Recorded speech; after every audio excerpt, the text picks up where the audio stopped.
రాత్రి కూర మంచిగా చేసిర్రే వాళ్ళు. ఏమో నాకు మొత్తం చూపు పోసిరు ఇక నేను కష్టమేయలేదు. తిన్నే బుక్క ఇవ్వకుంటే ఆ పైసలు ఎందుకే ఇక పావు తాపిద్దు పైసలతోటి.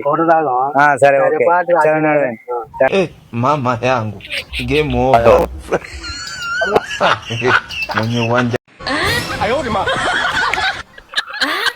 చెప్తావు నాకు దొరికింది నీకు తెచ్చాము ఎందుకైతే 50 రూపాయలు ఇస్తా. ఆగు నేను ఇచ్చేస్తా, నువ్వేంది పిలిచేది? Game over. ఏంటి అన్నకి ఒక 500 ఫోన్ పే రాదే, మా తాత హాస్పిటల్ ఉన్నాడు.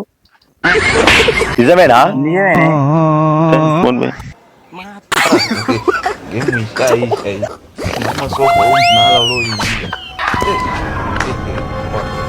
వచ్చినాయి. ఏముంది 500 రూపాయలు ఇచ్చినాం కదా. ఏ ఊరు ఏం పేరు అని అడిగిండు, అంతే ముచ్చట.